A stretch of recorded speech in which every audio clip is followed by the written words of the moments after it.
What are we going to do all day? Nothing? I was incredulous. In retrospect, more like ignorant, and this was bliss in light of what would transpire. Nothing is something to be reckoned with. I was 25 at the time, a typical Westerner living my life by a day planner, and so anal retentive that I made stiff look pliable. The influence and desire of my girlfriend at the time was why I found myself walking through the gates of the temple, stating that I'd probably do the 10-day retreat variation and meet up with her later in Chiang Mai when she was finished the 21-day sit. There is no way I would have done this on my own accord. When I went to Thailand, I had 3 objectives. Take a vacation. This was the first one in 12 years. Secondly, see a different side of life, and the beauty of this land with all it had to offer was beyond words. The third was to have a humbling experience. Check off all 3 in spades. Prior to the 3-month backpacking trip, the closest I had come to meditation was going to a group session that she had planned. Indirectly, years of visualization techniques practiced to refine my game of hockey touched upon basic elements of meditation. I don't think daydreaming in class, whether it was grade school, high school, or university, could count towards an authentic meditation process. Like I said, I was pretty ignorant. No talking, no reading, no listening to music, no writing. You woke up at 4 a.m. every morning to a huge gong that hung in the middle of the temple grounds. Had breakfast at 6:30 a.m., your next meal at 10:30 a.m., and then no solid foods from noon until breakfast the next day. Milo became a drug, and believe it or not, there seemed to be a loophole in the temple rules. You were allowed to eat ice cream because it melted or turned to liquid. With daily mid-30 degree temperatures, the ice cream was most welcome in the afternoon. However, it's not like you could gorge yourself on it. That would have defeated the purpose of the newly developed personal discipline that the retreat was creating.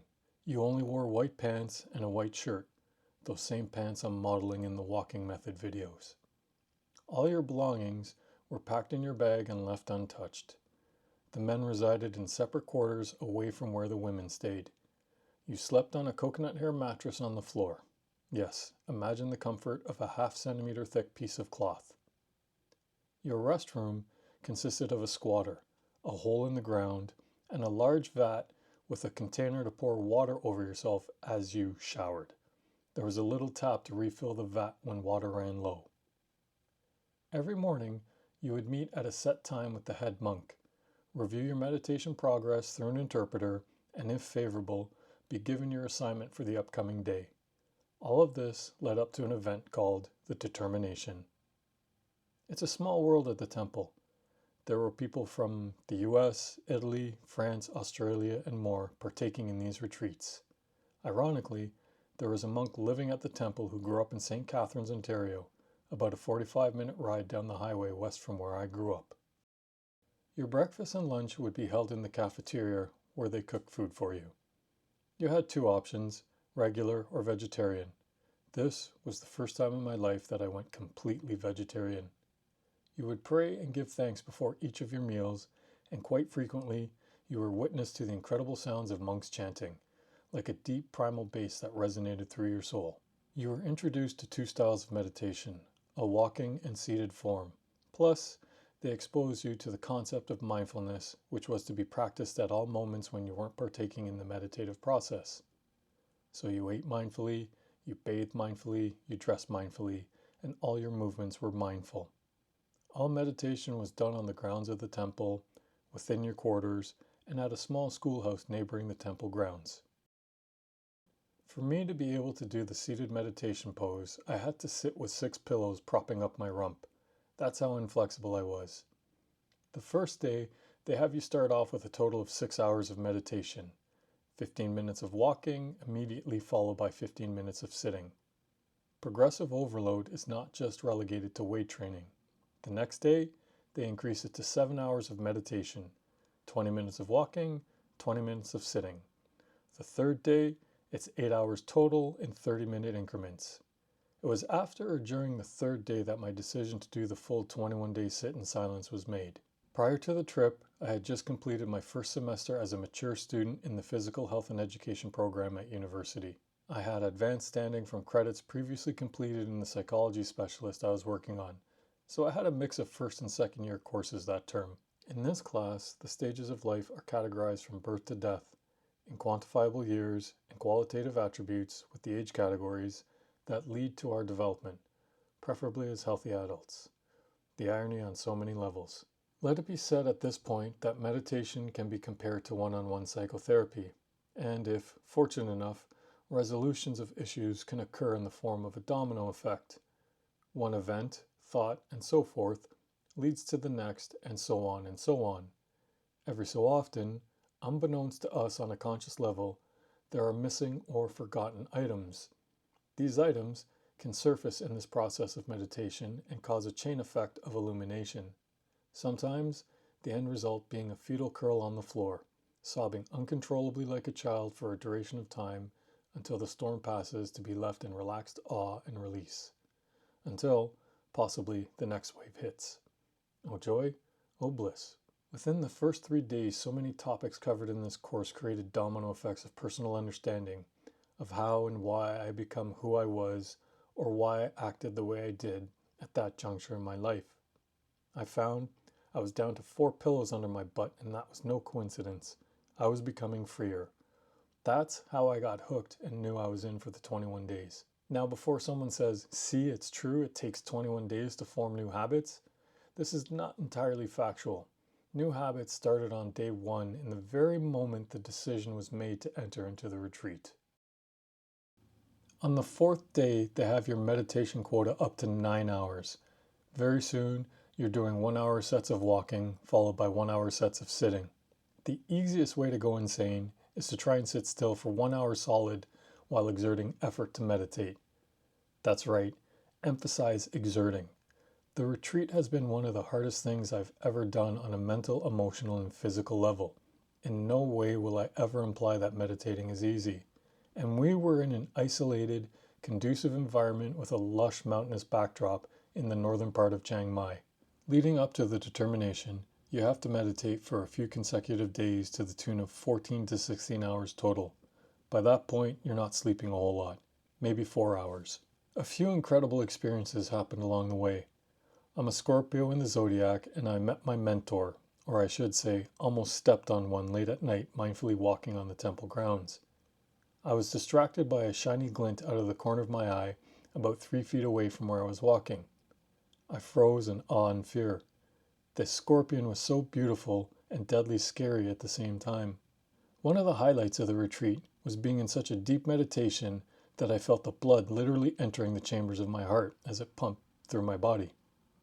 Another instance, I felt a current of energy running up and down the length of my spine on both sides. The best part was having a vision of being on the water's edge, a vast ocean in front of me, so infinite, thinking that this was awesome beyond belief, only to have the head monk the next day look at me like, yeah, so, when I related the story to him thinking it was important. Talk about a lesson in detachment. 72 hours of non-stop, no-sleep meditation within the confines of your quarters. No contact with the outer temple, except for your morning meeting with the head monk. They brought your meals to your doorway and left them on the floor for you to retrieve.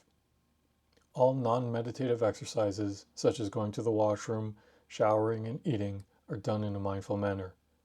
How to do things mindfully is also a process, and we were given an additional set of instructions at the beginning of the retreat. Meditating and being mindful were the activities that consumed all of our time leading up to this determination. I will say this about the determination. It is an experience like no other. The funniest part about it was getting attacked by a cockroach. If someone ever tells you that the universe has a sense of humor, I'd have to agree. There were many beautiful aspects about the retreat, and one of the primary ones was the lack of preaching. They do not at any point expound upon Buddhism or any of its related branches.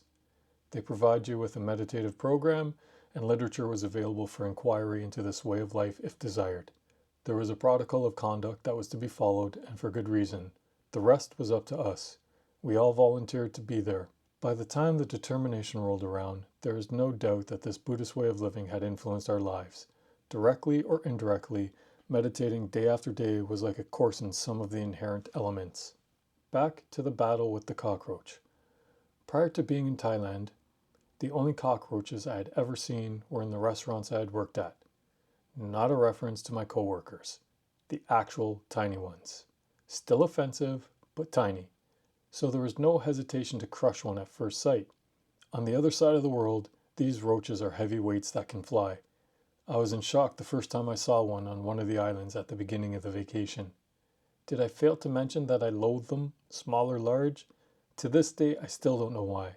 I used to collect ants and create colonies, so what's up with the beetle hate? About 14 hours into this determination, it's dark outside, the lights are buzzing in my quarters, and I'm partaking in a mindful exercise laying on the floor prepping for my next meditative set. I heard a very quick pitter-patter. I knew exactly what it was before it hit me in the head. In retrospect, maybe it was doing me a favor and keeping me awake in case I nodded off.